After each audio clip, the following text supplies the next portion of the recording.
Welcome back to the Sports Show. I'm absolutely delighted to now be joined by the face of the brand new A-League coverage that will be commencing tonight on Network 10 and Paramount Plus. He is an A-League legend, a former player, was previously the director of football at Adelaide United, now finds himself anchoring the coverage of the new look A-League on a brand new network. It's Bruce Djite on the flow. Bruce, welcome. How are you? I'm good, thanks. Thanks for the intro. Very kind of you.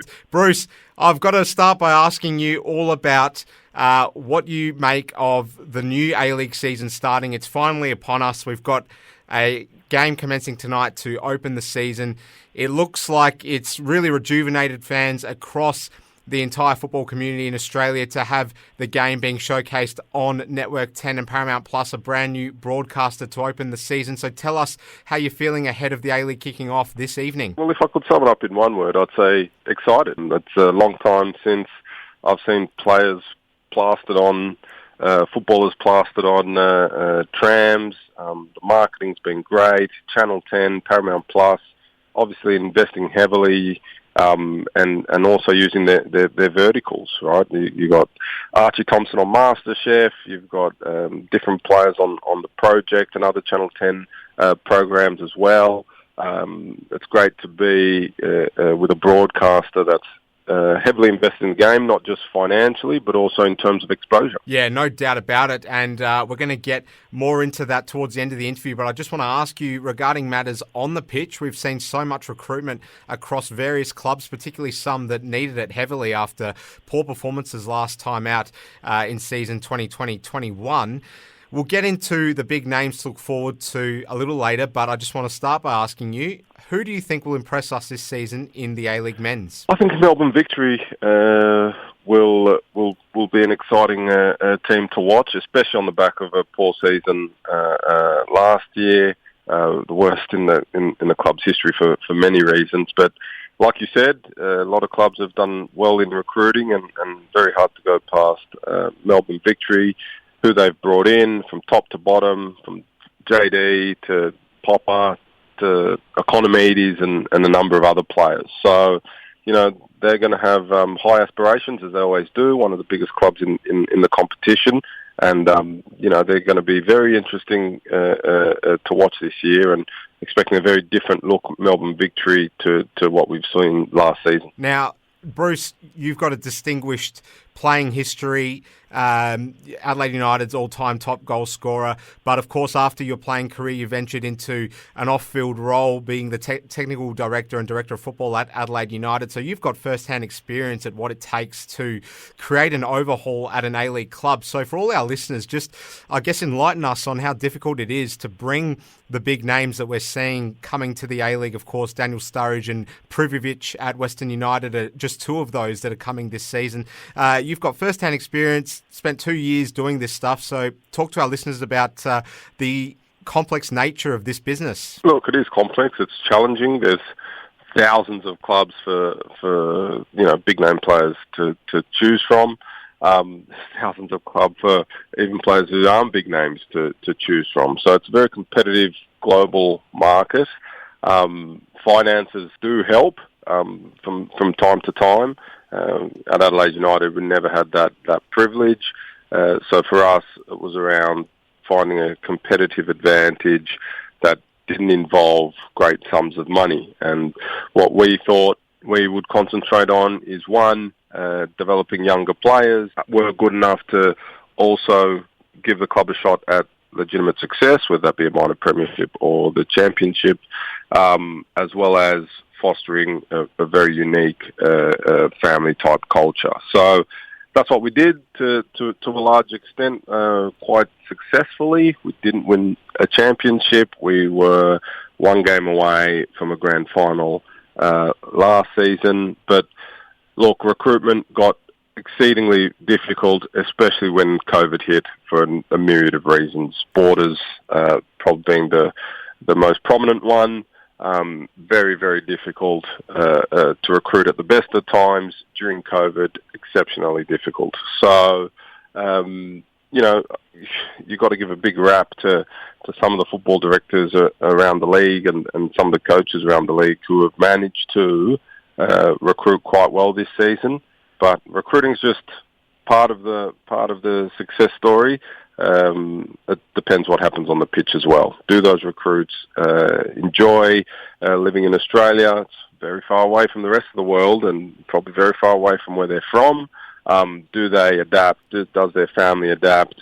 If yes, that's a tick. But the next thing is, do they stay on the pitch? Can they stay clear of injuries and all the rest of it? They tick that box, and it comes down to, is the atmosphere in the team good? Are they getting results? Are they playing the way that you intend them to play, et cetera, et cetera, et cetera? So there's a number of things that need to collate and come together for any one recruit to be successful, especially when they're from abroad.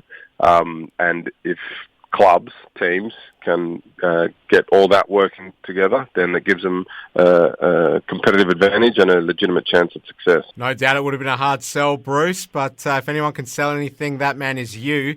Now, just talking about Daniel Sturridge, he's obviously the headline act to come down under this season in the A-League. Will be playing for Perth Glory. You very nearly came up against him back when Adelaide United and Liverpool played in a friendly match in 2015. Unfortunately, he never showed up for that one, but you nevertheless have first-hand experience of knowing and understanding how big of a deal the support network for Liverpool is here in Australia. And Daniel Sturridge very much is an iconic figure from that club over the past decade. So talk to us about how massive this signing is. And I want to ask you as a follow-up, is it bigger than Del Piero, considering the difference in prime age? Look, a phenomenal player. And one that doesn't rely on any particular physical characteristics, which means that he will be able to deliver quality for an extended period of time. So he's not someone that relies heavily on speed, and as he ages and slows down, his game's impacted. He's not someone that relies heavily on strength, and as he ages and slows down, that's impacted. He's got a lot of skill, technically brilliant. I mean, you're talking about a guy who starred at Man City, at Liverpool, at some of the biggest clubs in the world, obviously. And look, even casting my mind back to playing against Liverpool in 2015 here in Adelaide at Adelaide Oval, you're talking about the top echelon of European football, right? And that's the calibre of player that Perth Glory have brought to the competition. He will attract fans. He will attract crowds around the country. And we hope that for the league's sake, that he has a very good season. So a massive coup for the league, a massive coup for Perth Glory. Is he bigger than Del Piero? I don't think so. I think Del Piero had more pedigree, more success, bigger worldwide name. I still would put him in as the highest profile player to ever grace our shores. Daniel Sturridge is right up there in England international, so it's great to have him here. Fair enough, Bruce. And of course, he'll be in action first up against your former club, Adelaide United. That is this Saturday evening.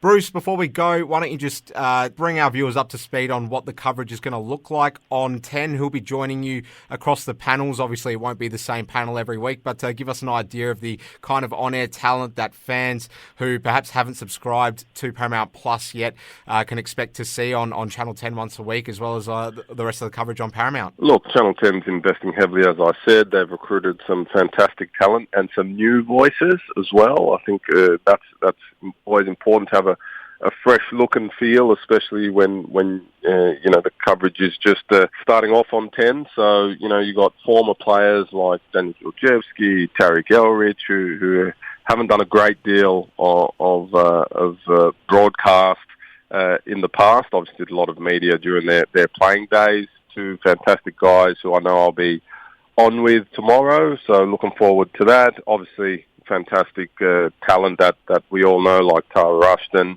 Simon Hill, back commentating games, the undoubted best commentator of our sport in the country. Archie Thompson's there, Andy Harper's there, so there's some real great talent. Neve, and we're looking forward to working together. It's a great group, great producer, and fans will be happy to know there'll be more cameras broadcasting the game. So it'll look fantastic, well polished, world class, and as expected for the fans. And I'm sure they're going to enjoy the coverage. Can't wait, Bruce. The game kicks off tonight to open the season. That is between Melbourne City and Brisbane Roar, kicking off at 7:45 Eastern Time. Bruce Djite, it's been great to have you on the flow this morning. All the best with your coverage across all of the A-League this season, and we can't wait to see how it looks on Channel 10 and Paramount Plus. Get signing up, folks. Bruce, thanks very much. Thanks for having me on. Looking forward.